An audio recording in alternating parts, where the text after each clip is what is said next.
remercie et nous sommes ravis de vous accueillir ce matin pour une conférence sur le travail, la quête de sens au travail.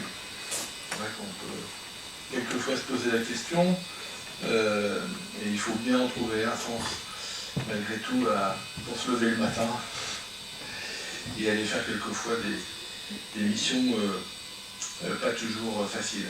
Alors, cette conférence, elle est dans un cadre plus général, des actions de la collectivité autour de l'emploi, notamment dans les quartiers prioritaires. On a un service mission insertion avec un médiateur social, Corinne et Pascal, qui sont à ma gauche, qui travaillent beaucoup sur ces sujets. On a des objectifs assez clairs là-dedans, notamment quand on travaille sur la refonte de quartier ou quand on a des grands chantiers, on met systématiquement des clauses d'insertion. Tout est prévu par la loi d'ailleurs, mais on n'hésite pas à les faire appliquer le plus possible pour favoriser l'emploi des personnes éloignées du travail. J'ai participé hier à un comité de bassin à la sous-préfecture où c'était aussi un sujet important qu'on a évoqué.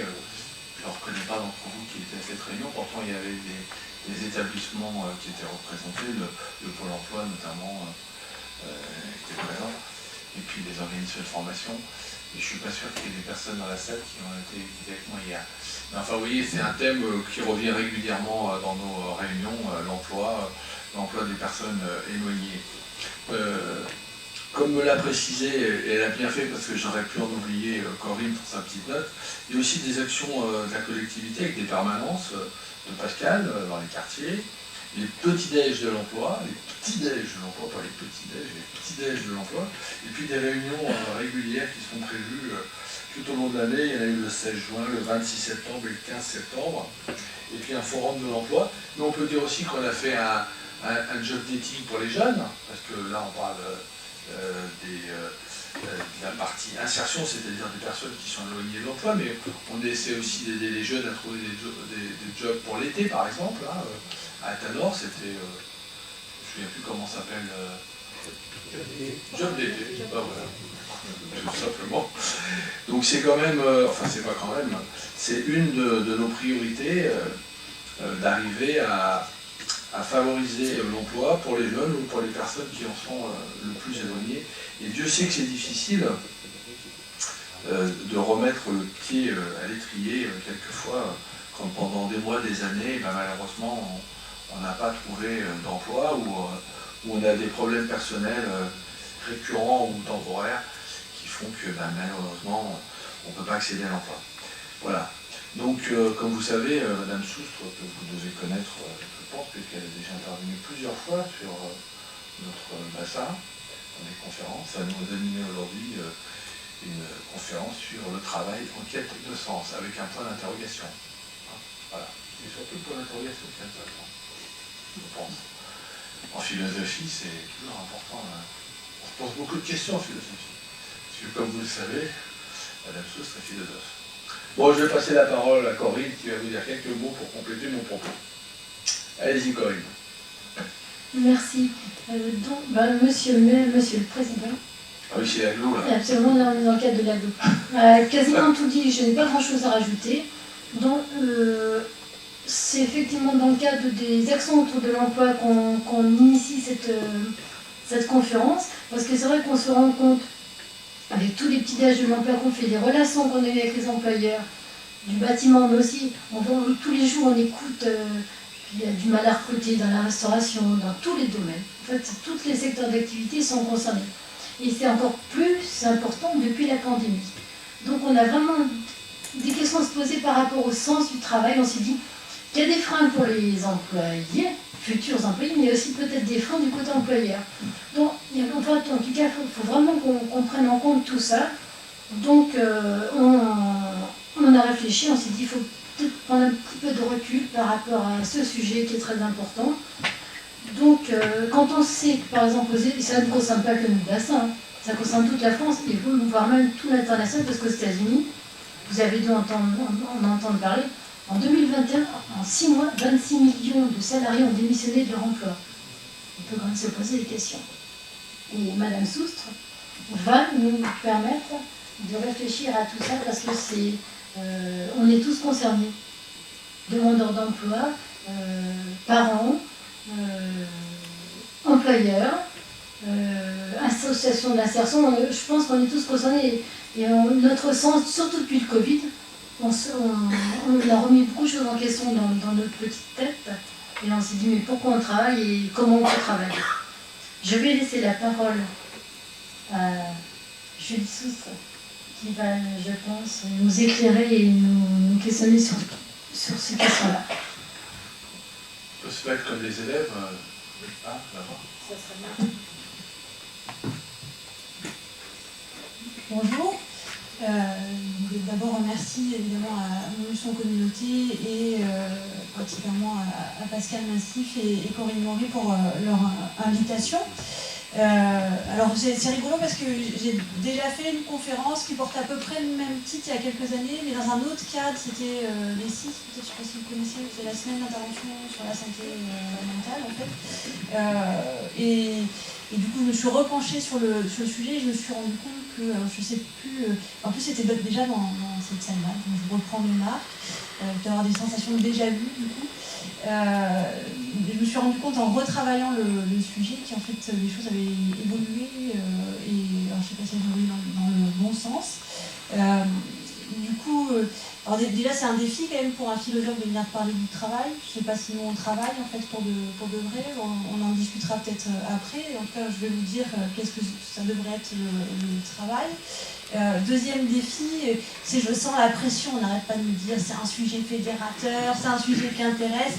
Alors le problème c'est que le sujet intéresse, je ne vous garantis pas que mon propos aille dans le sens de ce que vous attendez et que cela vous conforte ou non dans vos positions. Il y aura ensuite évidemment un temps d'échange dans lequel vous pourrez venir rediscuter les éléments que je vais amener. Donc j'ai essayé de faire un jeu de mots un peu sur l'époque, puisque du coup je me suis demandé si le travail était en quête de sens au départ, puis après je me suis dit peut-être en quête d'essence. Du coup, dans la crise qu'on traverse, je pense que voilà, il y a eu peut-être une réflexion à avoir de ce côté-là.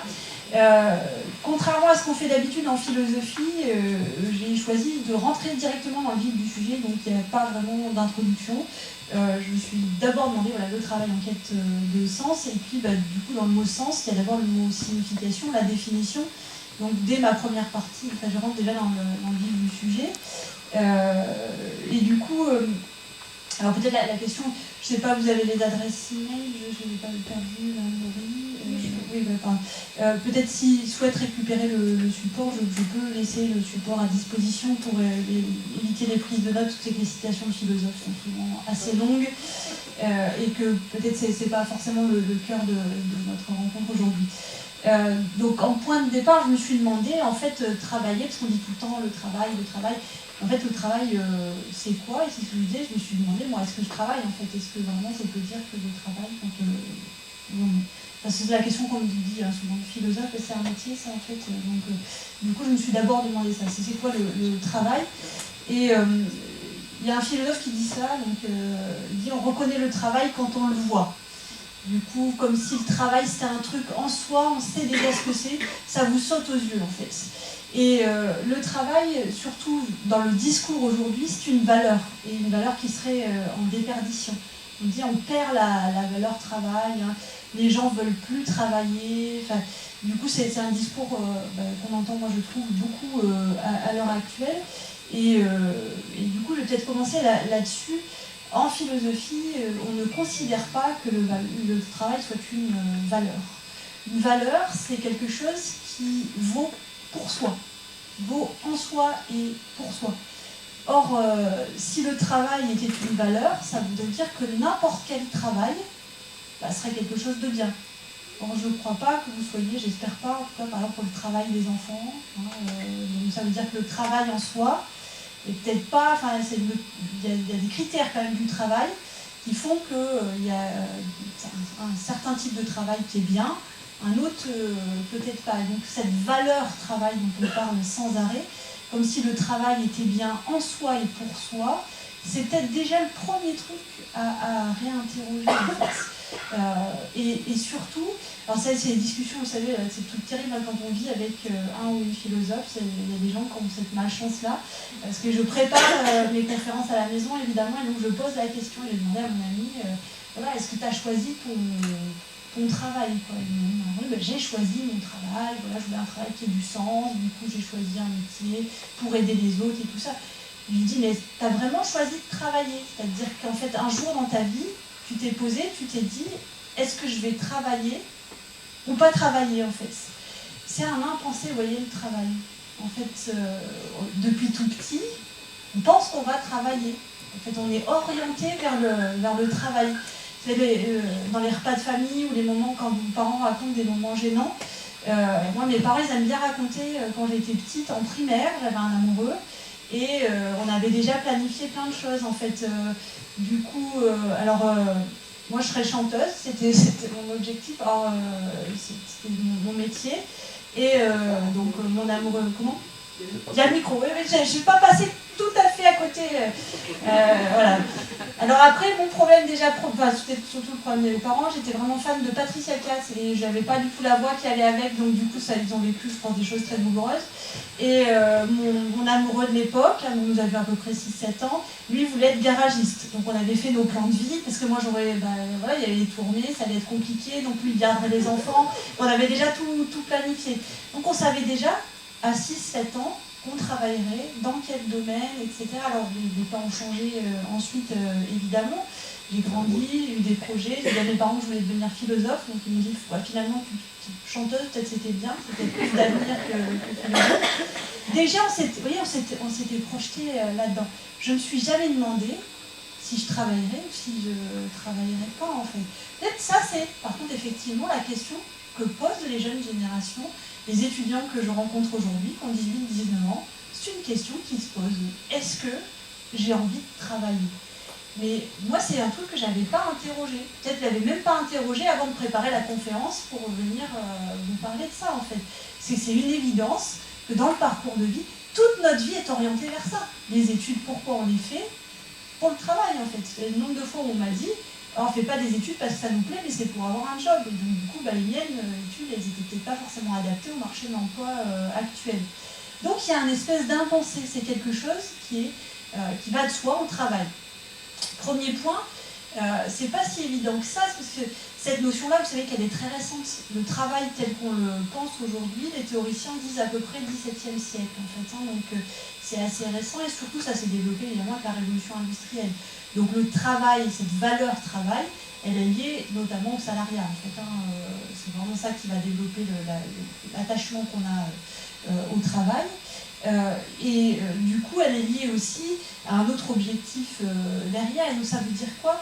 Ça veut dire que le travail, on ne peut pas le penser en lui-même. Il ne signifie rien, le travail en lui-même. Et dire les gens aujourd'hui ne veulent plus travailler, ça ne veut rien dire. C'est pas les gens ils veulent plus travailler. C'est les gens veulent plus travailler pour rien. Les gens veulent plus travailler parce que ça n'a pas de sens, parce que ça n'aboutit à rien. Ils ne veulent pas travailler parce que c'est pas bien payé. Ils ne veulent pas travailler et que ça entrave leur vie privée, par exemple. Vous voyez, c'est pas, ils ne veulent pas travailler, point. Ils ne veulent pas travailler parce qu'ils incluent le travail dans un contexte qui est plus grand, en fait. Et donc le travail, c'est pas une valeur, c'est quelque chose qui a du sens. C'est pas la même chose. Une valeur, ça vaut en soi et pour soi. Quelque chose qui a du sens, ça vaut en lien avec autre chose. C'est-à-dire que, par exemple, vous sentez, si je prends les sens au premier sens du terme, la sensibilité, vous ne sentez pas votre odorat. Vous sentez quelque chose par votre odorat. Vous n'entendez pas votre ouïe. Vous entendez quelque chose. Vous voyez, les sens, c'est ce qui me met en lien avec autre chose, en fait. Et c'est ce autre chose, sûrement, qui est en panne de sens, là, peut-être aujourd'hui. Et c'est sûrement ce autre chose qui est à questionner. Et donc, peut-être c'est le premier point. Lars Lehmann, il est très intéressant, mais toute la problématique peut-être consiste à se demander c'est quoi le travail en fait ? Qu'est-ce que c'est que le travail et qu'est-ce que mon employeur paye quand il paye mon travail aussi ? Ça, c'est aussi vraiment peut-être ça qui est en crise aujourd'hui. C'est où commence le travail et où il se termine. Dans mon travail, c'est vraiment une question qui se pose au quotidien. Je suis vacataire pour les écoles, par exemple, de formation. Et c'est une question que je négocie sans arrêt avec mon employeur. Je négocie mal, je suis nulle en négociation, mais est-ce que la préparation des cours, ça fait partie du temps qui va être payé? Mon employeur considère que non. Je suis philosophe, il pense que je viens les mains dans les poches et que j'improvise un truc à mes étudiants, je leur pose une question, voilà, qu'est-ce que l'être? Vous avez 3 heures. Et donc ça ne nécessite pas de le travailler. Et en fait, il y a une part de recherche, vous savez, en amont, il y a tout un tas de choses qui n'est pas considéré comme faisant partie de la mission, en fait. Par contre, il veut bien récupérer les supports que j'ai préparés, en fait, sur mon temps personnel, pour les redistribuer, et ça fait partie des choses qu'il voudrait mettre dans le contrat en fait. Et ça, on est dans une négociation permanente. Qu'est-ce qui rentre dans mon cadre de travail? Est-ce que le fait de faire moi-même mon dossier de feuille de paye, par exemple, fait partie de mon travail? Avant, ça ne faisait pas partie de mon travail. Maintenant, vous savez que la fonction publique notamment, il faut que j'aille sur moi-même, on me crée un compte et je vais moi-même rentrer les heures que j'ai fait. Enfin, je fais vraiment plein de choses qui ne sont pas considérées comme faisant partie de mon travail. En fait, mon employeur ne considère pas comme quelque chose qu'il doit payer. Donc peut-être c'est là qu'on commence à rentrer dans le vif du sujet sur une notion de direction. Où commence le travail et où se termine le travail. Du coup, j'ai pris une deuxième définition comme point de départ. C'est une philosophe que j'ai découvert récemment et qui n'est pas du tout dans l'air du temps, c'est une philosophe quoi.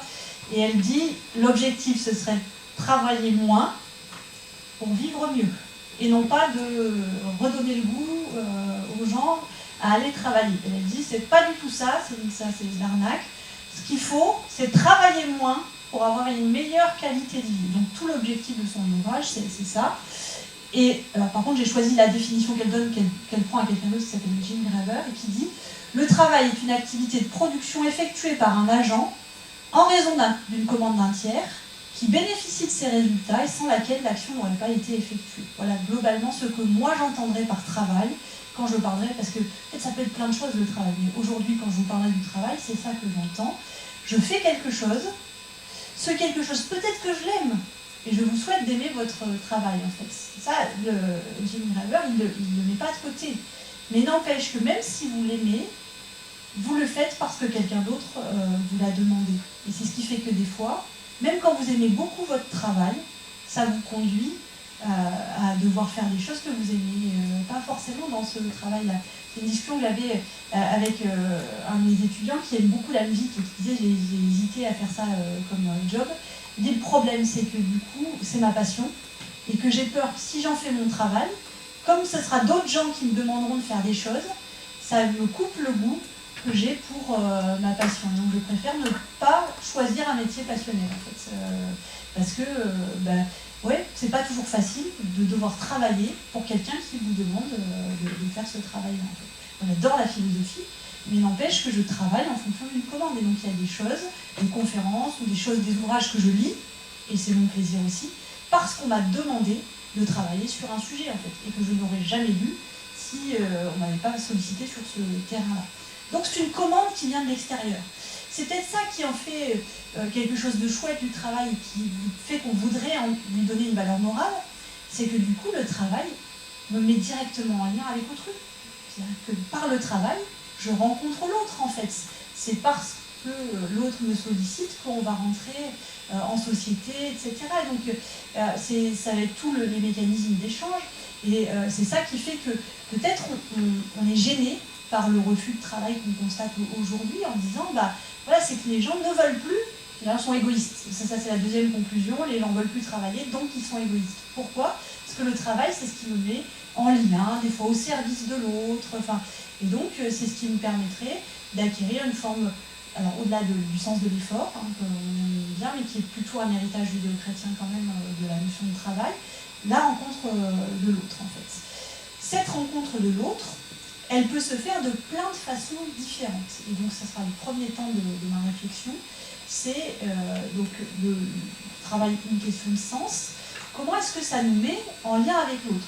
Je vous le dis tout de suite parce que la notion de travail, elle se perd un petit peu aujourd'hui. Et moi, j'ai la chance aujourd'hui, vous n'avez pas la possibilité de répondre immédiatement. Mais vous savez, je fais des conférences des fois en ligne. Et donc là, il y a les chats, en fait, on voit passer tous les commentaires. Et le travail de la pensée aujourd'hui, c'est quelque chose de difficile. Et vous voudriez tout de suite arriver au positif. Je vais vous vendre quelque chose de sympa sur le travail. Alors, pour arriver au positif, je vais vous faire passer par un chemin qui n'est pas agréable. Je vous le dis tout de suite. C'est-à-dire qu'on va déconstruire qu'est-ce qui fait qu'aujourd'hui, le travail est un peu en quête de sens. Et donc, qu'est-ce qui fait que les gens ne veulent pas travailler, effectivement, mais pour tout un tas de raisons.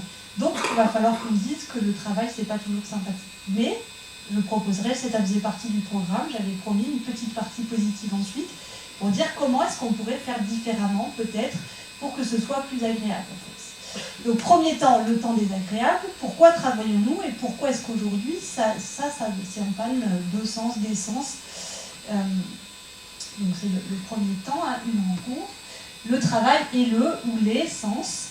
Et donc, pourquoi travailler donc là, je suis allée chercher une philosophe que j'aime beaucoup, qui assumait pas le fait d'être philosophe, qui disait plutôt qu'elle était journaliste, mais qui est souvent la seule femme philosophe qu'on connaît aussi, qui s'appelle Hannah Arendt, peut-être vous en avez entendu parler, qui a évidemment travaillé sur le totalitarisme, donc c'est souvent l'héritage qu'on en garde, mais elle a aussi travaillé sur la condition de l'homme moderne, et donc sur l'état de l'individu, et notamment sur la notion de travail.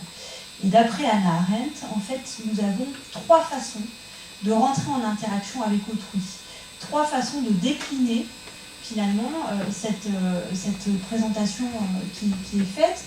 Le travail, ce qu'elle appelle à proprement parler le travail. Ce mot travail, elle dit c'est la soumission à la nécessité. C'est-à-dire que pour elle, le travail, c'est la partie qu'on n'aime pas forcément. C'est je vais travailler, peut-être c'est ce que vous rencontrez aussi parfois comme public, pour payer le loyer, pour faire manger mes enfants, pour répondre à mes besoins fondamentaux. Et c'est la seule raison qui me pousse à aller travailler, parce que clairement aussi peut-être mon job, je ne peux pas en attendre autre chose non plus en fait. C'est-à-dire qu'il faut aussi reconnaître qu'il y a des métiers dont l'épanouissement est pas extraordinaire. Et donc la raison pour laquelle je le fais, c'est uniquement que j'ai pas trouvé autre chose et que j'en ai besoin pour manger. En fait, c'est le travail, nécessité. Et donc, pour Arendt, elle n'est pas très très sympathique avec le travail dans ce sens-là. Pour elle, c'est la soumission de l'être humain à la nécessité. Donc, c'est juste le degré au-dessus, presque de l'animalité, en fait. C'est répondre à ses besoins primaires et nécessaires, mais c'est pas du tout épanouissant. Et donc, de dire les gens ne veulent pas travailler, pour Arendt, on comprend, en fait. Les gens aspirent pas à travailler. C'est pas ça qu'ils veulent dans leur vie. Ils veulent pas aller faire un truc uniquement parce qu'ils y sont contraints pour pouvoir répondre à leurs besoins fondamentaux. Ce qu'ils voudraient, c'est autre chose. Et elle dit, ça se trouve aux 2 autres niveaux, l'œuvre et peut-être même l'action. L'œuvre, c'est quoi? C'est produire quelque chose. C'est-à-dire rentrer en contact direct avec la matière, par exemple. C'est l'idéal de l'artisanat, peut-être qu'on voit, le beau produit fini. En fait, l'œuvre, c'est quoi? C'est laisser quelque chose de soi dans le monde. C'est ça que voudrait l'individu pour Arendt, laisser une trace de soi, en fait. C'est du coup modifier un peu le monde. Et peut-être c'est aussi se dire, quand je serai plus là, il restera une trace de moi. Ça peut être l'œuvre, donc ça peut être l'œuvre d'art, mais c'est toutes les œuvres en général, c'est-à-dire l'objet matériel en fait, que va produire le travail et qui donne une traduction de moi dans le monde en fait. Ça c'est la deuxième raison. Et la troisième raison qui est la plus haute pour Hannah Arendt, c'est l'action. Donc ça c'est une forme de travail aussi. L'action c'est quoi? C'est quand mon travail rencontre l'autre. C'est-à-dire quand mon travail vient prendre sens dans un tissu de relations. C'est le partenariat, c'est le travail en réseau, c'est la dimension politique du travail. Le travail, il fait œuvre de société, en fait. Il produit une société. Et donc, par le travail, je m'inclus dans une communauté. Si on regarde, vous savez, des ouvrages comme Germinal, par exemple, ce qui est loué dans Germinal, c'est pas le travail à la mine, par exemple. C'est pas du tout mis en avant, ça c'est le travail, vraiment. Ce qui peut être mis en avant, c'est le sentiment de communauté, par contre, qu'il y a entre les travailleurs, quoi. C'est l'appartenance qui va se créer de ça.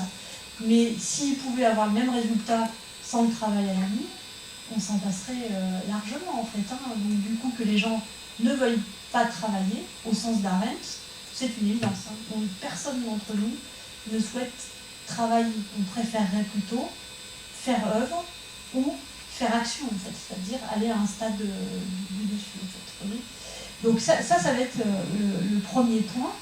Et mon hypothèse, et donc vous pourrez venir négocier, c'est que de toute façon, ces trois dimensions-là sont en crise, en fait, et que ces trois dimensions-là sont entravées, et que même la première, c'est ça qui est terrible, ces trois dimensions-là pêchent, en fait, et donc ce qui fait que, certes, il y a des gens qui ne veulent pas travailler parce que c'est terrible d'être soumis à la nécessité, mais même quand on est au niveau de l'action, des fois on ne veut plus y aller non plus, parce qu'on est là aussi entravé dans son travail. Et c'est d'autant plus compliqué ça, que c'est la dernière petite vignette, toute notre société est centrée, tourne autour du travail, c'est-à-dire toutes nos aides sociales, les aides au logement, tout est calculé en fonction de est-ce que vous travaillez, est-ce que vous ne travaillez pas, quels sont vos revenus. Et il y a plein de systèmes comme ça. On vit aujourd'hui, par exemple, je fais beaucoup d'analyses des pratiques avec des professionnels du travail social, et les éducateurs en foyer, par exemple, et les AT sont confrontés à une problématique aujourd'hui. Les AT conditionnent la place au foyer. Et donc, les travailleurs handicapés qui se retrouvent à la retraite perdent aussi leur lieu d'habitation. Le lieu où ils ont vécu pendant 30 ans, on leur dit, bah oui, c'était ta place, mais c'est de l'hébergement, comme ça s'appelle. Tu as vécu ici pendant 30 ans, parce que tu travaillais ici, mais tu ne travailles plus. Du coup, il faut trouver un autre logement. En fait. Vous voyez, même pour les plus vulnérables et les plus fragiles, qui ne sont pas forcément salariés, puisque du coup c'est plutôt une aide, même eux, leur vie tourne autour de cette question du travail, et on n'a pas encore imaginé après le travail. En fait. Et donc, tout tourne autour de ça, quand même, je vous l'ai dit, dès qu'on est petit, comment on se projette dans le monde adulte? Qu'est-ce que je ferai quand je serai grand? La retraite, on l'anticipe par rapport à je vais arrêter de travailler, ça va être terrible, et qu'est-ce que je vais faire de ma vie, et qu'est-ce que tu as fait dans la vie, et le sentiment d'inutilité. Je travaille avec quelqu'un qui vient de prendre sa retraite, qui travaille à l'hôpital, qui travaille énormément, et il est dans une crise terrible parce qu'il dit je me sens complètement inutile aujourd'hui. Dans mon éducation, si tu travailles pas, tu sers à rien, en fait, tu profites du système, donc c'est quelqu'un important pour vous dire, il n'a pas compté ses heures, et il dit, je me sens super culpabilisée par rapport à ma femme, parce qu'elle est vachement contente, elle a attendu ça elle est en retraite depuis plus longtemps, en plus elle a attendu ça depuis longtemps, que je lâche enfin l'essentiel de mes activités pour qu'on puisse voyager un petit peu, et moi, j'arrive pas du tout à profiter, je prends pas de plaisir, parce que je me dis, voilà, tu fais rien, tu coûtes, tout est tourné autour de cette activité qui est le travail, en fait.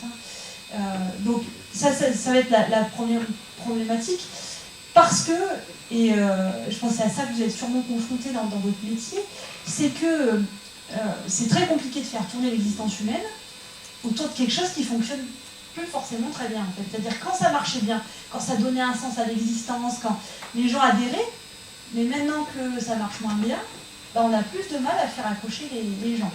Je ne vais pas m'éterniser sur la première, la première version, si vous voulez. Toujours Céline Marty, qui dit ceci, donc sur le travail dans l'impasse. Si l'emploi est aujourd'hui une condition nécessaire d'accès à notre protection sociale, il est hors de portée d'une partie de la population, ne permet pas toujours de vivre correctement, il produit même des risques physiques et psychiques, mettant en danger la vie des travailleurs, bien que ceux-ci les minimisent souvent et s'estiment déjà chanceux d'avoir un emploi. Aujourd'hui, ça je vous apprends rien, il y a des travailleurs pauvres, il y a des gens qui travaillent dur, et qui ne peuvent pas répondre à la nécessité, qui ne peuvent pas payer leur loyer, payer leurs factures, nourrir leurs enfants, etc. Du coup, c'est compliqué quand même de vendre, entre guillemets, un emploi à des gens qui ont un emploi dont on ne peut pas dire ça va être très exaltant, parce qu'on le sait, sur le papier, c'est pas très exaltant, ça va être dur physiquement, et en plus, ça ne répondra pas au problème de la nécessité, en fait. Ou alors, il faudra en prendre 3 ou 4, et donc y laisser sa santé. Ça, c'est difficile quand même. de se dire, aujourd'hui, le travail ne permet pas forcément de répondre aux besoins, en fait. Pourtant, le travail, ça peut être des métiers durs, des métiers... Mais premièrement, ça ne répond pas. Donc, il y a des gens qui sont dans une situation de précarité alors qu'ils travaillent. Après, deuxième problème qui a été évoqué, les gens qui ont été éloignés de l'emploi un certain temps, en fait, et qui, du coup, voudraient travailler, mais on considère que leur employabilité n'est pas bonne, en fait, et donc, du coup, on ne va pas forcément vouloir les embaucher. Troisième problématique, les gens qui sont vieux, très très vieux, 50, 55 ans, quoi, et on dit dans le monde du travail, vous voyez que c'est une violence terrible. Là aussi, toujours pareil, je fais de la visée pratique, un service dans lequel il leur manque un mandataire judiciaire. Donc, du coup, ils ont une équipe qui n'est pas complète. Et le chef de service dit oui, bon, j'ai pas de candidat, je reçois personne, il fait tous les réseaux. Il reçoit une candidature, la dame, 5e âge au moins, 59 ans. Et ben, du coup, il va la recevoir, il n'a pas le choix, la seule candidature. Mais il ne veut pas la prendre. 59 ans, c'est trop vieux, on ne va pas faire travailler les gens à 59 ans. Du coup, elle est maintenue loin de l'emploi. Elle voudrait travailler, mais on ne lui donne pas la possibilité, en fait. Vous voyez, donc il y a des gens qui sont maintenus loin de cet emploi-là. Donc du coup, c'est vraiment la question, c'est quoi le travail en fait? Qu'est-ce qui fait qu'à 59 ans, on ne peut plus travailler, qu'on n'est plus bon à ça, parce qu'on va déjà bientôt s'arrêter à 3 ans, c'est pas si bientôt que ça, hein, pour ceux qui attendent, qui espèrent la retraite et qui restent encore 3 ans, ça peut paraître très long, quoi. Donc du coup, travailler pendant 3 ans, et puis il y a des jeunes qui ne restent pas aussi longtemps que ça dans l'emploi, donc 3 ans même, c'est même peut-être une grande pérennité dans l'avenir de l'entreprise, parce que c'est se dire, c'est quelqu'un qui ne va pas changer tous les 4 matins d'emploi, donc je suis assurée que cette personne sera là pour les 3 ans à venir. Ben non, il y a une hésitation. En fait. Vous voyez, donc il y a plein de critères comme ça qui font que les gens, tout notre système tourne autour de l'emploi, mais déjà il y a des gens qui sont privés de cet accès-là. Puis après, le dernier point, c'est la précarité subjective. Précarité subjective, c'est quoi? J'ai un emploi, en CDI, depuis longtemps, je fais un job, je suis compétente pour le faire, j'ai toutes les qualifications, mais dans la structure ou dans la boîte dans laquelle je suis, je sens que, en fait, demain, je pourrais être poussée vers la sortie. On ne me licenciera pas, parce que, bon, voilà, licencier, ça coûte très cher, mais il y a plein de façons de pousser les gens vers la sortie. Donc, il y a des gens, aujourd'hui, qui vivent un sentiment de précarité permanente, alors qu'ils cochent toutes les cases de la sécurité de l'emploi, en fait. Vous voyez, c'est ce qui fait que, du coup, le travail, j'ai un rapport quand même si ces gens-là peuvent être au niveau de l'action ou de l'œuvre, en fait. Déjà, ça va être très insécurisant pour une partie de la population et une partie des travailleurs, en fait. Aller travailler avec l'angoisse, c'est être sans arrêt ramené à la nécessité, en fait, et à la peur que la nécessité me rattrape, quoi. Quel projet je fais quand je ne suis pas sûre de pouvoir répondre à mes besoins fondamentaux. Donc ça, c'est vraiment la première crise de l'emploi et du travail aujourd'hui, hein. Précarité subjective, difficulté. Et puis, au-delà quand même, c'est aussi toute la réflexion à avoir sur c'est quoi l'emploi, c'est quoi le travail, et qu'est-ce que ça génère chez l'individu. Vous savez qu'on prend toujours l'étymologie, on dit c'est le tripalium, je vous ai mis la photo pour vous montrer un petit peu ce que c'est. Le tripalium, c'était un truc où on attachait les gens en croix, là, comme ça, et pour les torturer, les écarteler un petit peu, et on nous dit que l'origine du travail, ce serait ça. Donc déjà, on voit un petit peu la raison pour laquelle les gens n'ont pas envie de travailler. Si effectivement le travail c'est, et peut-être plus que jamais, le travail c'est se sentir écartelé. Peut-être qu'on renoue avec effectivement cette dimension du travail, en tout cas dans certains domaines. Deuxième niveau d'échec, et sur lequel je m'attarderai peut-être un petit peu plus, donc on a vu l'échec du travail, échec de l'action. Alors l'action, je trouve que c'est le domaine qui est mais là aussi pour me dire si vous êtes d'accord ou pas, qui est peut-être le plus préservé de cette crise du travail. Parce que l'action, c'est le fait de modeler quelque chose, c'est le fait d'être en rapport direct avec le monde. Donc ça encore, parfois, c'est préservé, c'est ce qu'on retrouve, je vous dis, dans l'artisanat, en fait. Et en tout cas, alors ne me dites pas trop que c'est pas le cas, parce qu'en philosophie, c'est un peu notre idéal. C'est-à-dire qu'on se dit, si ça marche pas la philo, on fera un truc de nos mains un jour. En fait, à force de brasser de l'air, en plus, on a un peu de musculature à la fin. Donc peut-être on pourra un jour faire un vrai truc avec nos mains, produire quelque chose. Et il y a des philosophes qui ont fait ça. On a deux modèles. Un modèle américain qui s'appelle Matthew B. Crawford. Donc c'est un type qui a fait des études de philosophie pendant très longtemps. Et il a bossé en fait à la sortie dans un truc qui lui demandait de faire des résumés d'articles en fait. Et donc d'articles philosophiques. Le but, trouvait ça vachement intéressant. Et en fait, on lui a dit, ah, t'as pas compris, hein, on te demande pas de faire quelque chose qui a du sens, on te demande de faire quelque chose qui permette que les gens aient envie d'acheter l'article. Donc en fait, tu lis pas l'article, tu mets 3 mots et demi qui soient attractifs pour que les gens achètent l'article. Et donc lui, c'était complètement en contradiction avec ses valeurs, et donc il a décidé qu'il allait arrêter. Et il n'a pas trouvé où exploiter son talent de philosophe, et donc il avait une passion, c'était les motos. Et du coup, il a complètement arrêté la philosophie et il est devenu garagiste, donc il répare des motos au quotidien. Et de temps en temps, il se rappelle qu'il est philosophe et il publie un bouquin. Donc il en a écrit 3. Le premier, c'est L'éloge du carburateur, donc dans lequel il explique le lien entre philosophie et moto. Et pour ceux qui aiment la mécanique, c'est vachement intéressant parce que justement, c'est un ouvrage sur le travail. En fait, il explique l'évolution du travail et pourquoi il s'est retourné vers l'œuvre, justement, vers le fait de produire quelque chose. Parce que le moteur, si on ne répare pas comme il faut, ça ne tourne pas, quoi, et que le monde dans lequel il était ne lui convenait pas. Le deuxième, c'est Contact, donc il réfléchit sur la façon dont le monde évolue et notamment sur la question de l'attention, comment notre attention est happée sans arrêt. Et le troisième, c'est un mécano sur la route, où il réfléchit à l'expérience citoyenne du conducteur. Comment est-ce qu'on n'est pas citoyen quand on est en voiture, pourquoi on n'est pas citoyen, etc. Et sur la prise avec le monde. On a un exemple français de ça, qui s'appelle Arthur Lockman. Et Arthur Lockman, c'est pareil, c'est quelqu'un qui a fait des études de philo. Et en fait, quand vous faites des études de philo, vous savez, vous les prolongez longtemps, vous disant peut-être on ferait quelque chose un jour, peut-être, puis au bout d'un moment, il faut vous résigner. Des fois, vous ne pouvez pas en faire quoi que ce soit, souvent même. Et donc, arrive ce moment où vous ratez les concours d'éducation nationale. En fait, ça arrive très souvent. Donc, c'était le seul objectif que vous aviez, parce qu'à part enseigner la philosophie, vous ne pouvez pas en faire grand-chose. Et donc à ce moment-là, c'est la crise. Donc soit vous vous dites, tant pis, moi j'ai fait ça, vous allez punir des élèves infirmiers, des élèves en travail social qui n'auront pas le choix de vous avoir, parce qu'il n'y a pas de concours là. Soit vous cherchez un vrai métier. Et donc lui, il est devenu charpentier. Donc il travaille la charpente. Et il a écrit lui aussi 3 livres. Donc, 2 livres. Il y a La vie solide et le dernier c'est sur le vertige. Donc La vie solide c'est sur la charpente et pareil, le travail de la matière. Et vertige c'est sur le rapport à la hauteur, mais donc là aussi à l'escalade, tout un tas de choses.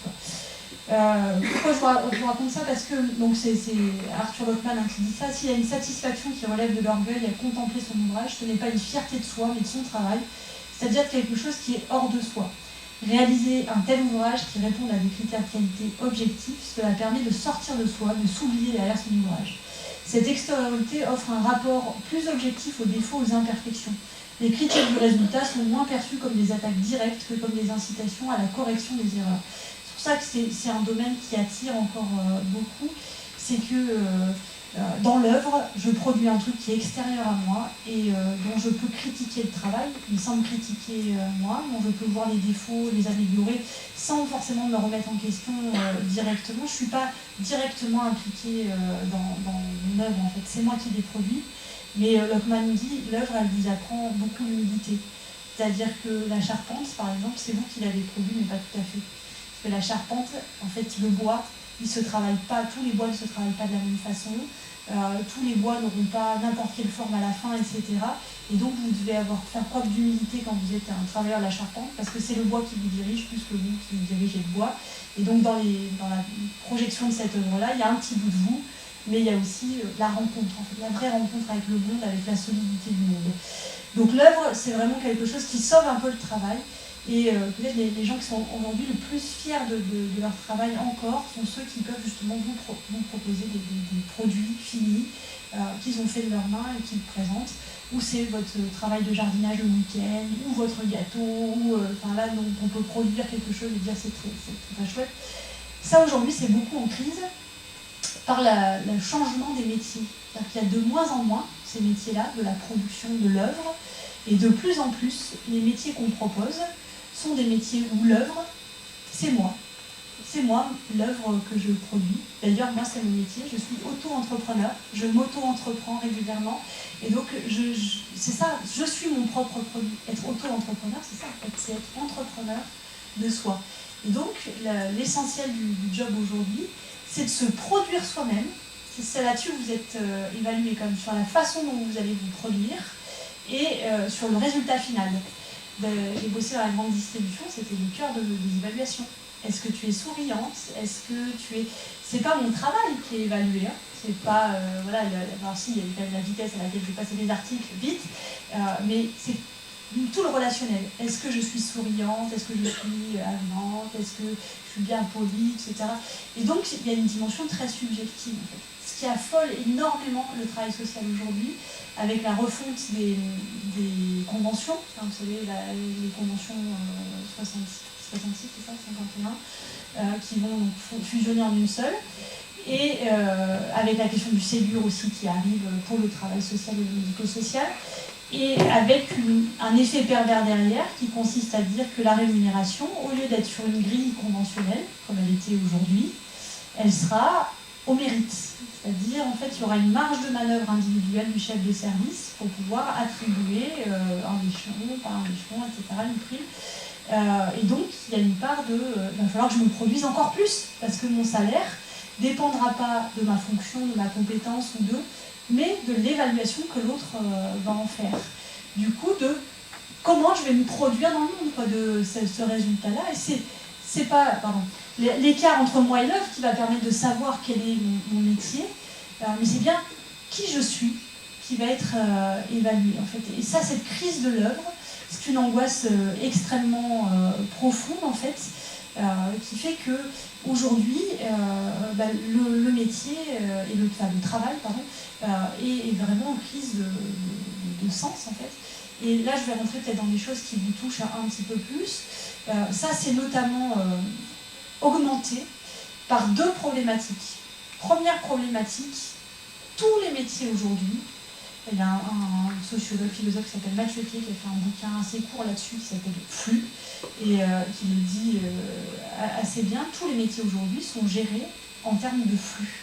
C'est-à-dire qu'en fait, je vais prendre l'exemple du soin que vous connaissez mieux, l'hôpital, ce n'est pas des patients qu'on soigne et qu'on fait sortir une fois qu'ils sont guéris, ce sont des entrants et des sortants. Et l'objectif, c'est que vous sortiez le plus rapidement après être rentré. Dans quel état? Ce n'est pas la question qui est posée par le logiciel. C'est combien de temps vous avez mis entre le moment où vous êtes rentré et le moment où vous êtes sorti. Je ne sais pas comment fonctionne l'insertion, mais j'imagine qu'il doit y avoir cette logique-là aussi de flux. C'est-à-dire, vous avez quelqu'un qui est sans emploi, il faut le faire sortir vite dans l'emploi, peu importe si l'emploi proposé lui convient, s'il est qualifié pour le faire, s'il va y rester. Parce qu'en fait, c'est la problématique à l'hôpital, c'est ça qui est tragique. C'est que si vous revenez, le même patient, Monsieur Dupont, est rentré, ressorti au bout de 3 jours, une semaine après, Monsieur Dupont revient, ressort au bout de 3 jours, une semaine après, Monsieur Dupont. Ça peut être le même patient qui fait tourner un seul hôpital, enfin sans arrêt, mais du moment qu'il est sorti une fois et qu'il est revenu à l'entrée, on a anonymé en fait. Du coup, c'est une logique de flux. C'est la même logique que comment est-ce qu'on va faire venir des masques depuis la Chine ou c'est-à-dire c'est une logique, c'est un algorithme qui pense les flux, c'est-à-dire comment gérer les populations. Ça, c'est une logique qu'on retrouve aussi dans la façon dont on structure les places publiques, dont on structure la ville. Enfin, notre objectif, vous remarquerez que de plus en plus, tout est fait pour que vous arrêtiez jamais. En fait, il n'y a plus de bancs, il n'y a plus de... votre objectif, c'est métro, boulot, donc du coup, rien, faut le flux, que tout soit géré en termes de flux.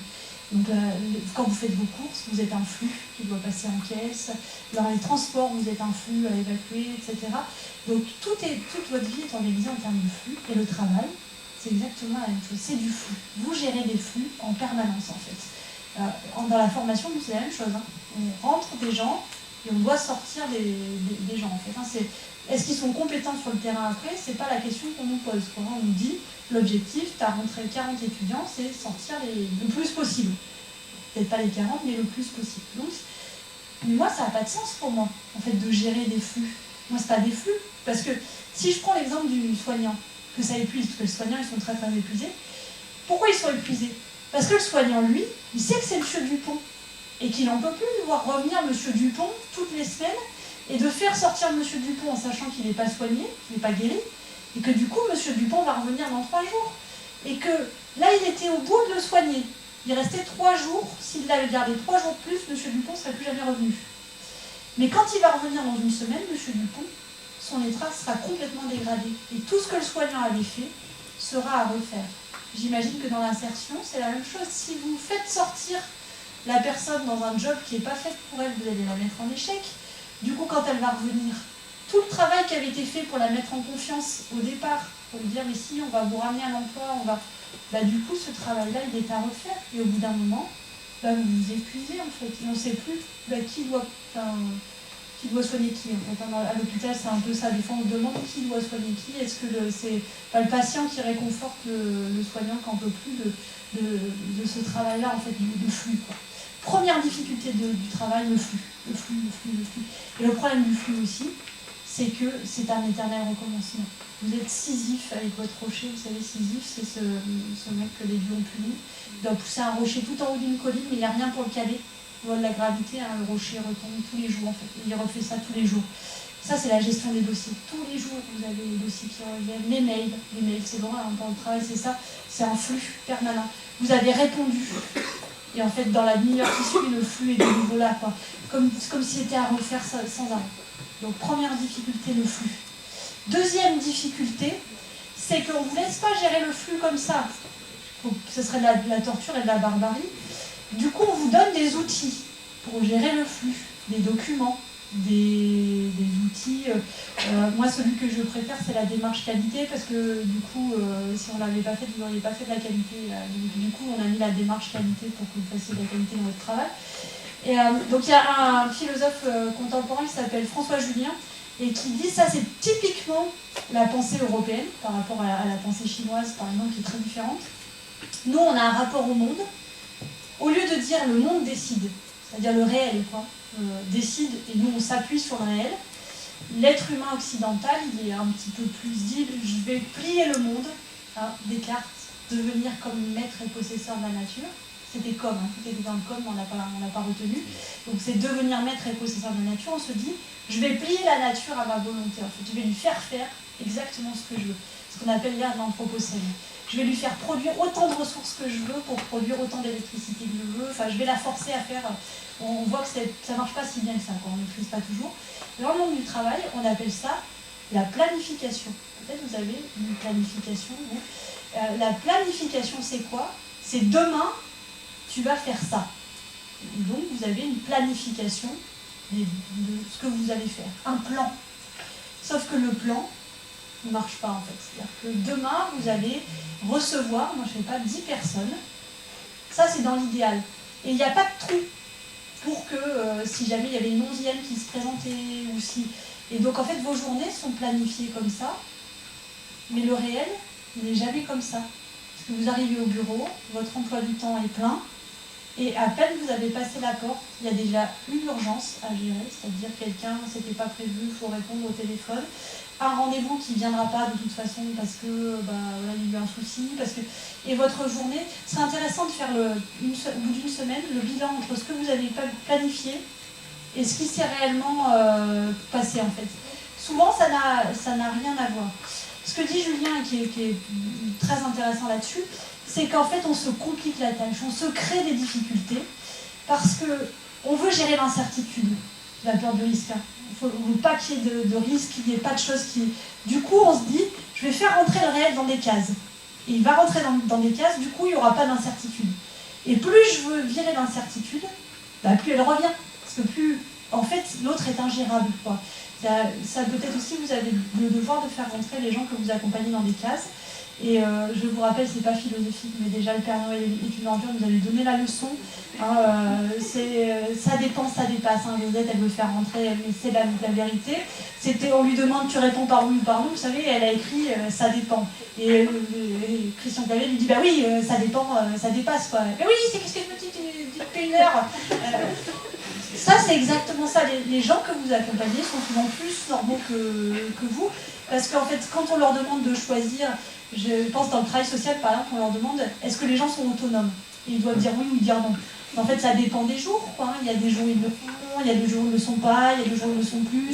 Ça, il n'y a pas, ça dépend des jours, ça ne rentre pas dans la case de l'évaluation.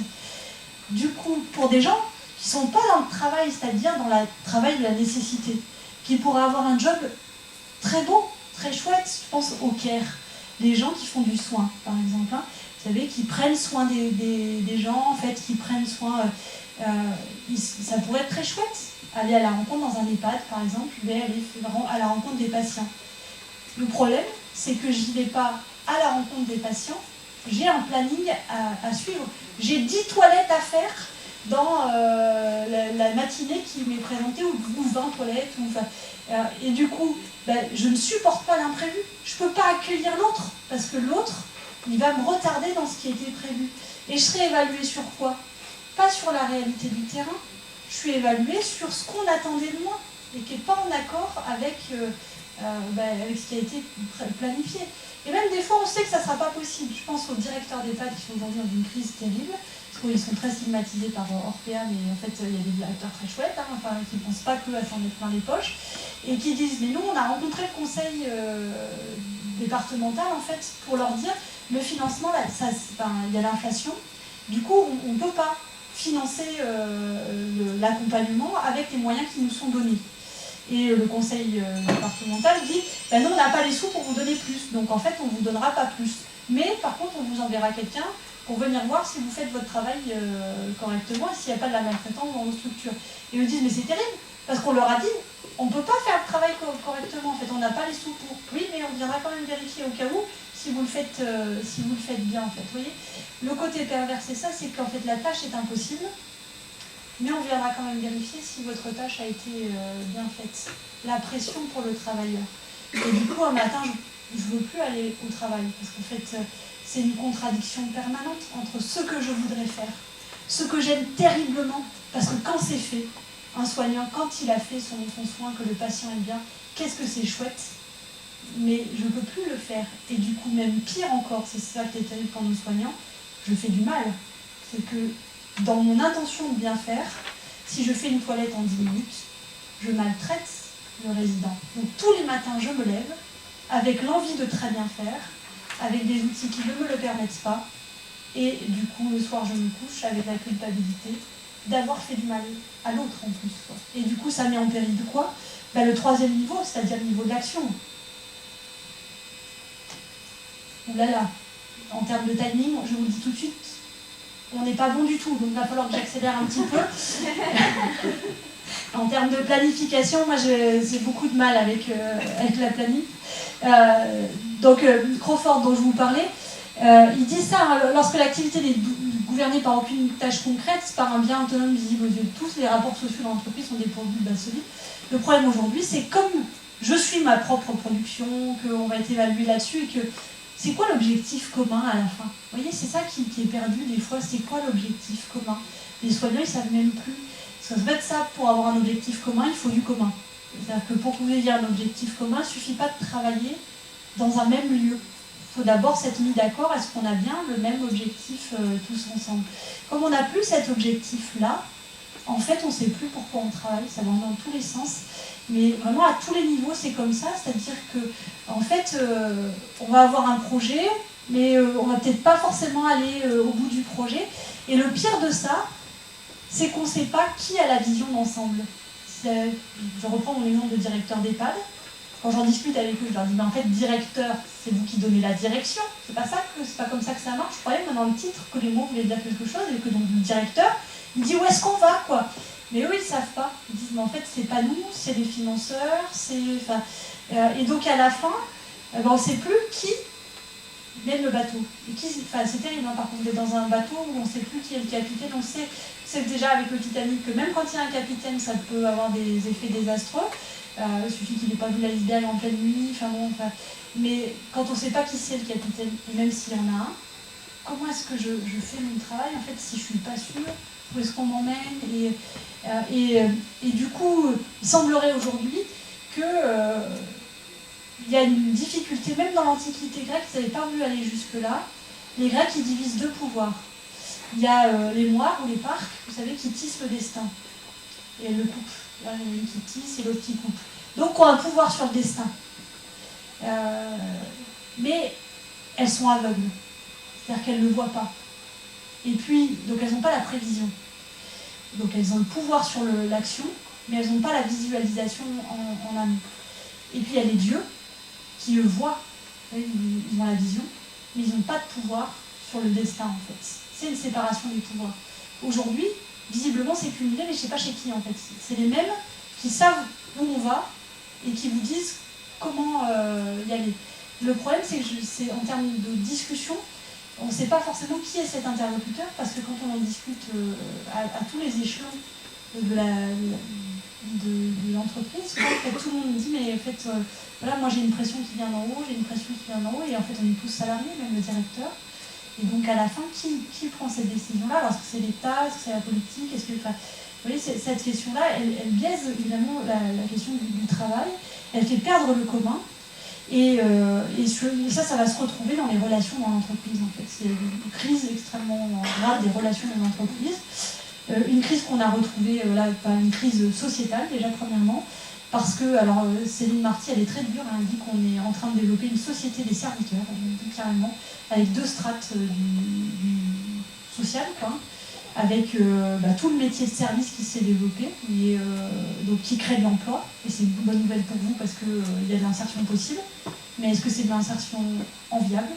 Je pense à des métiers comme Uber, par exemple, se faire livrer son repas à la maison, et elle dit, donc elle reprend André Gortz qui était un théoricien du travail, les précaires, eux, ils se débrouillent pour s'occuper de leurs enfants, pour faire le ménage, pour s'occuper de leurs parents, et personne ne les aide, donc il y a bien une possibilité de le faire quelque part, et il y a ceux qui ont les moyens d'employer des gens pour faire toutes les tâches ingrates qu'ils ne souhaitent pas faire, et donc il y a des gens qui sont maintenus dans des emplois précaires. Je pense que ça c'est la crise à laquelle on est très confronté aujourd'hui, dans le travail par exemple, des AES, les AED, AES, c'est un métier en crise, mais c'est pas très bien payé quand même, voilà. Et du coup on se retrouve avec des étudiants par exemple qui arrêtent en cours de formation parce qu'ils se retrouvent à devoir faire des domiciles et que ça leur coûte plus cher en fait de payer l'essence pour aller faire les domiciles que ce qu'ils vont toucher pour faire leur formation. En fait, ils s'y retrouvent pas pour faire un métier qui n'est pas valorisé, parce que clairement, socialement parlant, s'occuper des vieux, c'est pas du tout un truc qui est valorisé. On dit il en faut, mais c'est tout, hein, il en faut. Ça, c'est les métiers, vous savez, quand vous voyez la différence entre « Waouh, tu fais ça, trop cool !» et « Ah, il en faut ». Ça, c'est la différence des métiers, je sais pas dans quel cas vous êtes, mais quand vous êtes dans le « il en faut », c'est quand même pas très valorisé. Et ça, c'est la société qu'elle appelle société des serviteurs, en fait. Qu'on a vu aussi, peut-être pas sur la question de la qualification, mais d'une violence terrible, sur la qualification des métiers essentiels ou non essentiels. Alors je pense que vous par contre, été dans les métiers plutôt essentiels. Moi par contre, c'est l'essentiel au possible. Hein. On a déconfiné après les EHPAD. Donc du coup, c'est pour vous dire à quel point la philosophie faisait partie, et la culture, c'est inessentiel au possible. C'est une violence terrible quand même de dire à des gens, vous servez à rien en fait. Hein. Avec un côté pervers, on a de la chance parce qu'on est dans une société dans laquelle on a pu avoir des aides. En fait, moi je voulais travailler. Du coup, pour le coup, je voulais travailler. Plutôt les gens qui veulent travailler, les gens qui ne veulent pas travailler. Donc j'ai eu des aides, c'était la moindre compensation, mais j'aurais préféré pouvoir faire mon métier et qu'on ait l'imagination parce qu'il y avait des choses possibles pour que mon métier puisse perdurer pendant la crise. Et qu'on considère que c'était peut-être essentiel de penser quand même pendant la crise. Après, des fois on dit qu'il faut attendre un peu pour penser, tout ça. Mais vous voyez la séparation entre les deux, quoi. Les métiers essentiels et les métiers inessentiels. Comment est-ce qu'on se reconstruit? D'ailleurs, il y a des gens qui ont arrêté. Hein. Comment est-ce qu'on se reconstruit quand pendant 2 mois on peut dire, hein, mais la crise ça n'a pas été 2 mois. Quand pendant 18 mois, 2 ans, on vous dit la société peut parfaitement bien vivre sans ton boulot. Ce qui est faux, parce que la culture, vous savez que toute l'histoire de l'humanité s'est construite avec la culture, alors que le travail, non. Le travail n'est pas aussi vieux que l'humanité, alors que la culture, si. Alors après, tout dépend ce qu'on entend par travail, mais le travail salarié, en tout cas. Donc ça, c'est la difficulté, et du coup, ça amène plein de problématiques que présente le travail aujourd'hui.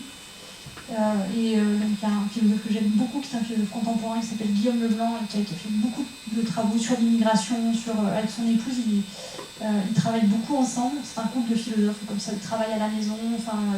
Lui, il dit ça: une vie méprisée est une vie qui s'éprouve comme anormale par le fait qu'elle ne parvient plus à faire œuvre, c'est-à-dire à s'inscrire dans le patrimoine de l'humanité. Je ne veux pas travailler, je veux que, et ça oui, si vous me proposez un travail, j'en veux pas, je veux que mon travail, les autres le reconnaissent, que mon travail soit jugé comme essentiel, comme participant à la vie collective. Ça, c'est d'une violence. Il dit, avant même la crise, il y avait 3 types de violence. La réification, traiter l'autre comme un objet. La caissière de supermarché, moi j'ai découvert, il y a des caisses, des blabla caisses. Il y a des caisses où vous avez le droit de parler à la caissière, que les autres, vous n'avez pas le droit, par contre, en fait. Ils ont mis en place ça, je ne sais plus quel groupe. Ils ont mis des blabla caisses, donc genre la caisse, vous avez le droit de parler à la caissière, de prendre le temps. Les autres, ça veut dire non en fait, c'est un message quand même, ça veut dire qu'aux autres caisses, on n'est pas là pour parler, on est là pour emballer ses courses. Du coup, je pose la question, est-ce qu'il ne vaut pas mieux l'automatisation? Est-ce que la caisse minute, en soi, c'est pas une révolution? Parce qu'enfin, on accepte que, alors vous allez me dire, il n'y a plus de contact humain. Mais en fait, on avait déjà plus avant, donc en fait, si c'est pour réifier la personne en face, lui faire le même travail qu'une machine, j'aime autant que ce soit une machine en fait. C'est pas rendre service à l'autre que de lui maintenir un emploi dont on pense qu'une machine pourrait faire le même job en fait. Peut-être on pourrait la libérer de sa caisse pour qu'elle aille faire autre chose dans le magasin en fait, en gardant le même salaire avec. Donc réification. Deuxième, refus de contribution. Il y a des contributions, on n'en veut pas dans la société. En fait, il y a des gens, ils voudraient présenter un job, mais on n'en veut pas en fait, on trouve que ça n'a pas d'intérêt. Donc il y a des métiers dont on ne veut pas en fait. Philosophe, ça se développe un petit peu, mais vous avez des métiers dont on dit non, ça, ce métier-là, il ne nous intéresse pas en fait dans notre société. On trouve que ça n'a pas forcément un intérêt. Donc il faut vous justifier de l'intérêt de votre travail dans une entreprise. Donc il y a des métiers dont on ne veut pas forcément. Et enfin des métiers non reconnus. Ils sont là, mais on ne reconnaît pas leurs compétences. Souvent, c'est plus au bas de l'échelle. Des fois, à l'hôpital, par exemple, le médecin pense qu'il fait tourner à lui tout seul la clinique, en fait. Mais c'est vrai que s'il n'y a pas de médecin dans une clinique, il n'y a pas de clinique. Mais s'il n'y a pas d'infirmier, il n'y a pas de clinique non plus, en fait, parce que le médecin, il ne fait pas tous les métiers. Et même s'il n'y a pas de personne de l'entretien, il n'y a pas de structure en fait, parce qu'on n'y viendrait pas souvent quand même dans des structures qui ne sont pas lavées. Si vous travaillez dans le travail social, vous savez comment sont les logements qui ne sont pas lavés, syndrome de Diogène, etc. On accumule les choses. On n'y va pas, en visite, on y va à reculons quand même. Si vous deviez travailler dans des logements dans des lieux qui n'étaient pas lavés, vous n'y iriez pas. Sauf que ce n'est pas reconnu comme travail. Je ne participe pas vraiment. Et donc dans les réunions d'équipe, par exemple, on ne les invite pas. Ils ne font pas partie de l'équipe. Mais si quand même, parce qu'en fait, s'il n'y avait pas l'entretien, il n'y aurait pas d'équipe. On ne supporterait pas d'être dans les locaux. Et tout ça, ça amène à 3 autres difficultés. Alors celle que vous ne connaîtrez plus trop maintenant, je pense, le bore-out. Je ne sais même pas si j'en parle. C'est vous allez faire votre travail, vous vous ennuyez au travail. Je pense que vous n'êtes pas forcément touché par ça, peut-être certains. C'est ce qu'on appelait la mise au placard.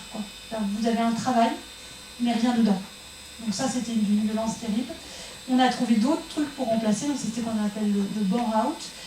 Le burn-out, dont vous avez sûrement entendu parler, vous savez, on vous fait faire des trucs beaucoup trop vite par rapport aux outils que vous avez, en fait. Donc vous faites trop de trucs, parce que la planification, elle ne prend pas en compte la relation à l'autre. Et donc au bout d'un moment, manque d'énergie, vous vous épuisez. Et le troisième pathologie dont est touché le travail aujourd'hui, celle de plus en plus répandue, le burn-out, c'est vous faites un truc que vous aimez particulièrement au départ, et on vous demande de faire des trucs en contradiction avec vos valeurs profondes. Tous les jours, vous faites quelque chose dont vous savez que c'est mal. Tous les jours, ce que vous faites, vous savez que c'est pas pour l'intérêt de l'autre, que du coup, vous faites de la violence à votre sujet du soignant. Les soignants, ils sont en burn-out, ils ne se reconnaissent plus dans le métier, Parce que qu'est-ce qu'ils font? Ils font du mal aux patients, alors que la raison pour laquelle ils ont fait ce métier, c'est pour apporter du bien. Donc, du coup, ça, c'est un truc terrible. Et au bout d'un moment, on appelle ça en psychologie la dissonance cognitive. Au bout d'un moment, deux possibilités. Soit je m'en vais, en fait, je cède, quoi. Hein, soit je me mets à faire très très bien mon travail. C'est les pires, ceux-là. Hop, je fais exactement le planning qui était prévu, à la lettre. Et des fois, même je parle sur les cris du patient qui dit qu'il n'en peut plus, que c'est-à-dire je deviens un automate en fait, parce que mon cerveau, je ne peux plus l'entendre, c'est terrible ce qu'il me dit, et donc c'est ça qui aboutit aussi à la maltraitance, parce que je me mets en pilote automatique, j'exécute, je suis un agent, point barre. Deux possibilités où je cède. Alors du coup, ce tableau est évidemment pas très gai, donc je vais aller très vite, parce que le côté positif, de toute façon, on n'aime pas ça, hein, on est plutôt pour le négatif. J'ai mis l'hypothèse du coup que le travail souffre de 3 impossibilités de rencontre, 3 difficultés. Je peine à rencontrer le monde, parce que le monde m'échappe, parce qu'on ne me donne pas les outils pour rencontrer le monde. Je peine à rencontrer l'autre, parce que l'autre, soit je le rencontre sur le mode de la violence. On n'a pas dit aussi la perte de confiance. Je ne sais pas s'il y a des supérieurs, j'imagine des cadres ici un petit peu. J'insiste, c'est vraiment quelque chose. J'entends de plus en plus dans les... oui, j'ai confiance dans mes équipes, mais, alors déjà quand on commence par oui mais, on sait que le mais est plus important que le oui, et surtout, la confiance n'exclut pas le contrôle. Alors, moi je suis ok pour les citations, j'en fais plein, mais vous avez remarqué, je mets l'auteur, Lénine.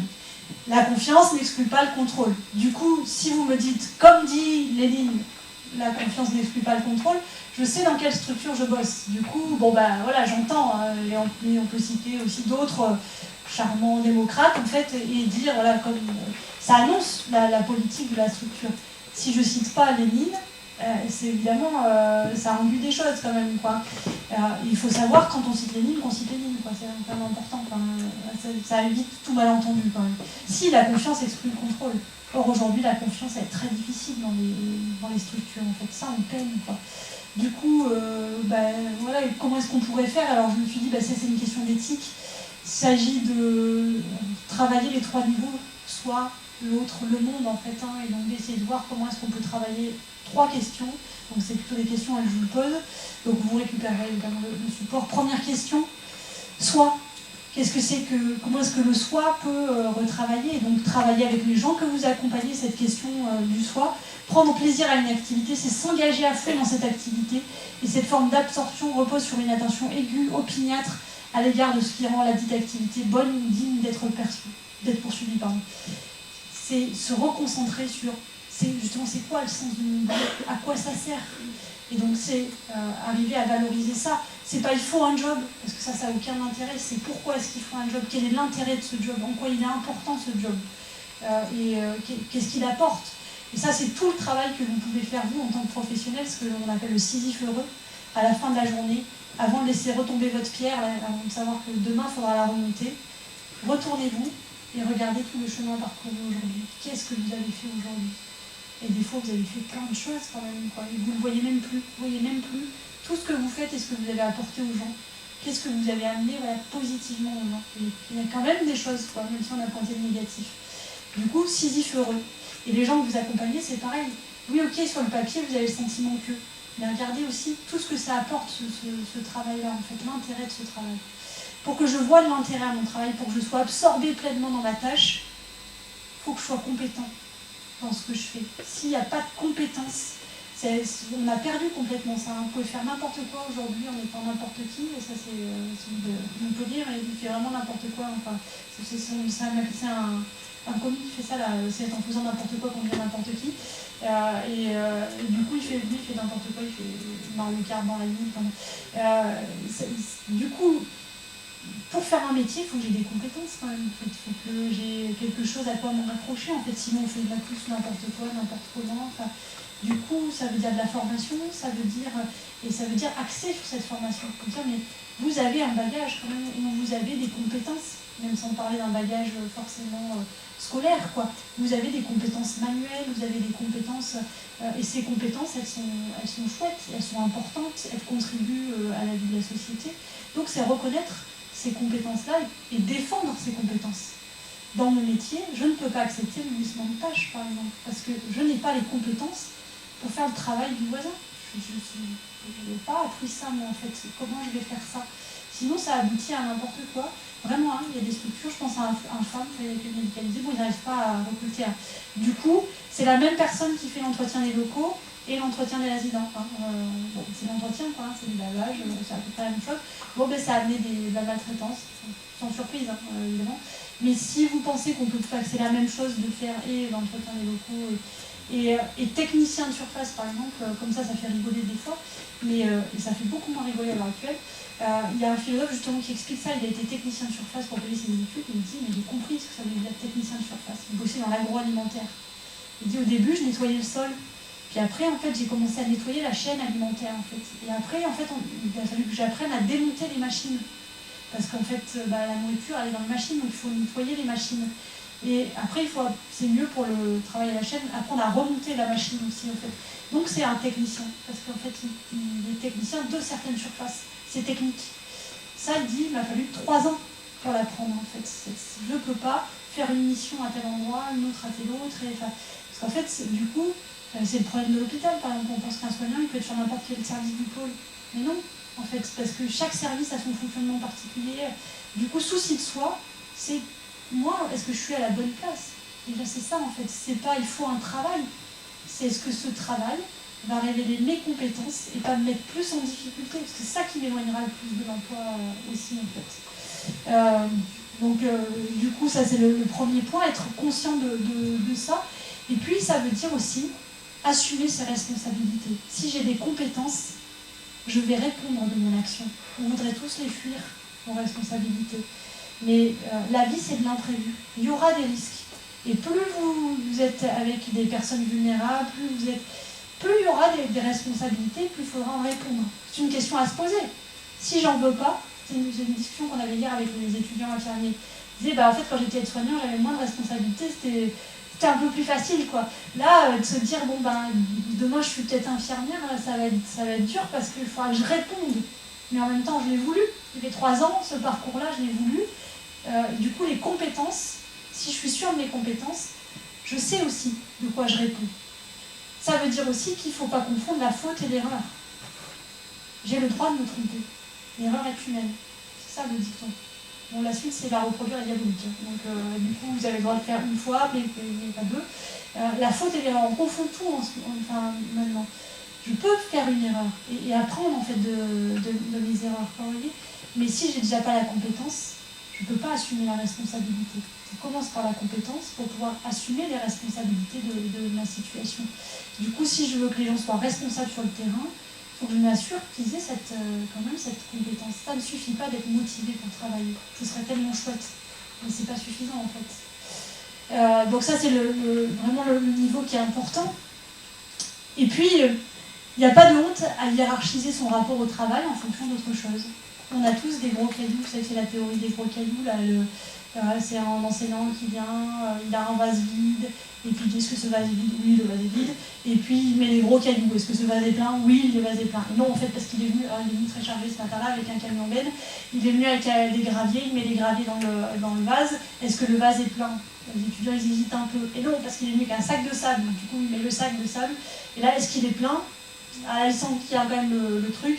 Et du coup, alors il y a 2 versions, soit on met de l'eau, soit il y en a qui mettent la bière au-dessus pour dire on a toujours un petit bonbon pour un petit verre avec des copains. En tout cas, c'est l'eau qui va remplir les trous. Et la leçon de ça, c'est si j'avais commencé par mettre l'eau, je n'aurais pas pu mettre les gros cailloux en fait. Donc l'essentiel, pas l'urgent. L'essentiel, c'est les gros cailloux en fait. Et peut-être que les gros cailloux, c'est la famille. Bon, il n'y a pas de honte à ça non plus à dire les gros cailloux, c'est la famille en fait. Même quand on est une femme, c'est difficile de se dire on a lutté pour avoir le droit de travailler et maintenant on dit qu'on regrette de ne pas s'occuper des enfants. Mais j'ai le droit de dire les gros cailloux, c'est ma famille et du coup j'ai le droit de dire que mon travail, je veux l'avoir en fonction de ce gros caillou en fait. Et que du coup le travail doit être un gravier qui rentre dans les gros cailloux et pas l'inverse en fait, vous voyez. Parce que si je ne suis pas en accord avec ça, quoi qu'il en soit, je ne m'y retrouverai pas, quoi. Donc souci de soi. Deuxième, souci de l'autre. Souci de l'autre, les choses ont un prix, les hommes ont une dignité, laquelle est sans degré ni parti, de sorte que tous les hommes sont dignes de la même dignité. Une des vraies questions sociales à se poser aujourd'hui, c'est qu'est-ce que c'est que tous ces... Alors c'est Greber, il appelle ça les bullshit jobs. Alors en traduction, quoi, job de merde, on dirait. Hein, enfin, c'est tous les jobs qui, je vous disais, Uber par exemple, enfin Uber Eats, quoi, tous ces jobs en fait. Mais il n'y a pas que ça, il y a des jobs de bureau. Il dit aux États-Unis, vous parliez des démissions tout à l'heure, Mme Henry, mais aux États-Unis, il y a plein de jobs où les gens ont le sentiment que ça ne sert à rien. Ils font remplir des papiers, personne ne s'en fout. Enfin, tu sais, après, ils font des réunions où ils projettent des diaporamas, et personne n'écoute le diaporama. Mon job ne sert à rien du tout. En fait, c'est horrible.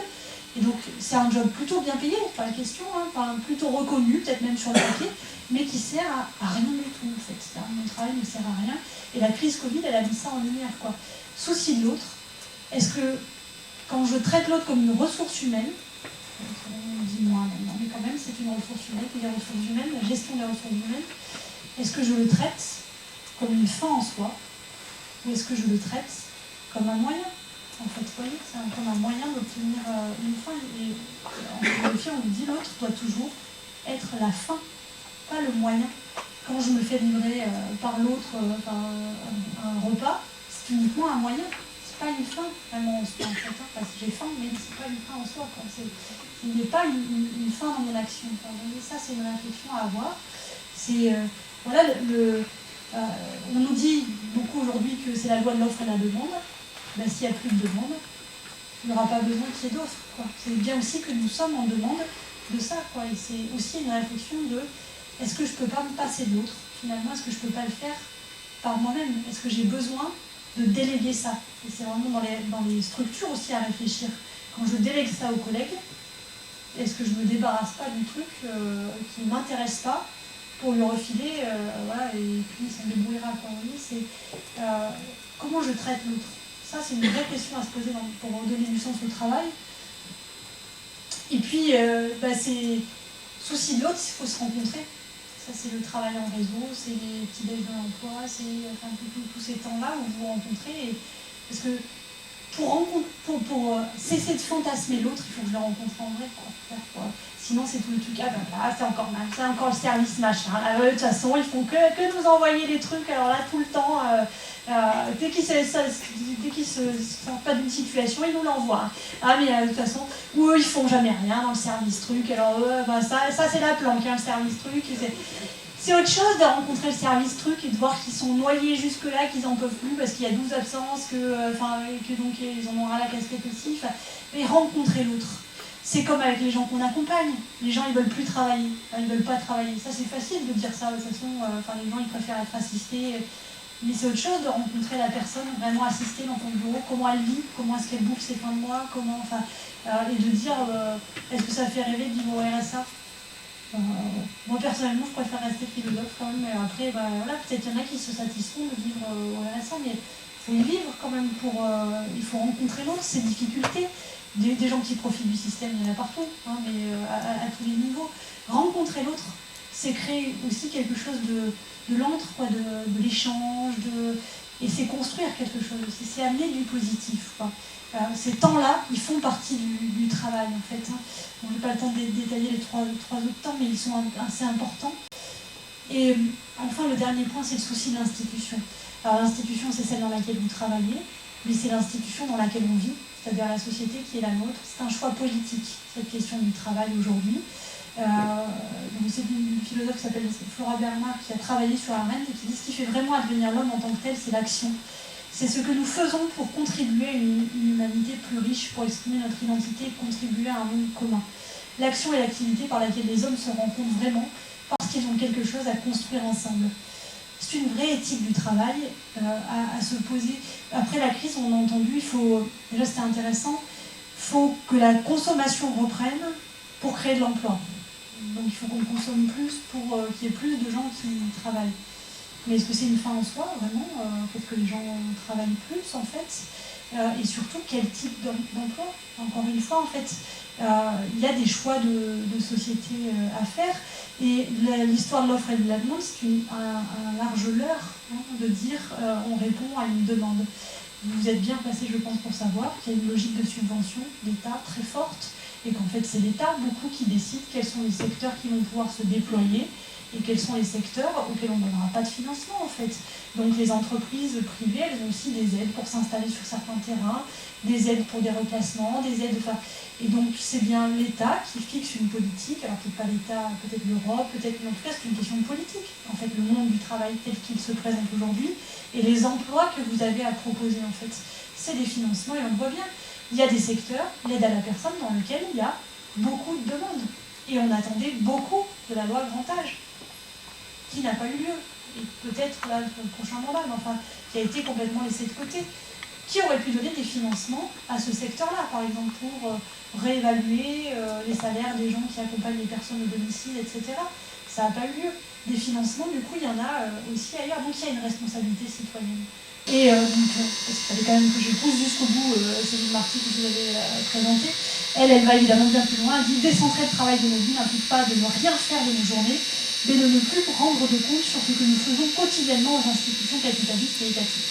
On agit, on crée, on réalise des projets sans avoir besoin qu'une institution marchande du public appelle cela travail en imposant un tampon utilité sociale. Potentiellement arbitraire, nos activités ont une valeur existentielle en elles-mêmes, celle que nous leur accordons. Le travail n'est ni la seule activité possible, ni la seule socialement légitime. Ce n'est pas non plus la seule façon d'entrer en relation avec autrui, de se sociabiliser et d'être reconnu socialement. Les activités autonomes sont des activités où on agit avec autrui selon nos affinités, nos centres d'intérêt communs, sous d'autres rapports que ceux hiérarchiques du travail. Les individus ont droit à un espace de vie autonome où ils poursuivent les projets à leur guise. Et du coup, ça, c'est la grande liberté de se dire qu'est-ce que créer le commun, ce serait ça, en fait, si on était dans une société utopique. Il faudrait qu'on se mette tous sur l'agora, la place publique, et qu'on détermine quelle est la société que nous voulons créer, en fait, c'est quoi l'objectif, et qu'est-ce que chacun veut apporter. C'est aussi ça, en fait, qu'est-ce que chacun veut et peut apporter à son niveau. Pas qu'est-ce qu'on veut qu'il apporte, qu'est-ce qu'on prend chez l'autre, mais qu'est-ce qu'il est en capacité de nous apporter. Déjà, si on commence à faire ça dans une équipe de travail, c'est déjà un premier point qui est important. Je n'ai absolument pas géré le temps, nous avions toute la matinée, donc ça, il ne faut pas faire ça, on va donner 3 heures à un peu d'autre, un truc. Sinon, je n'avance pas, la planification, on ne connaît pas. Je vous remercie de votre attention, et du coup, la parole est à vous pour la négociation. Merci.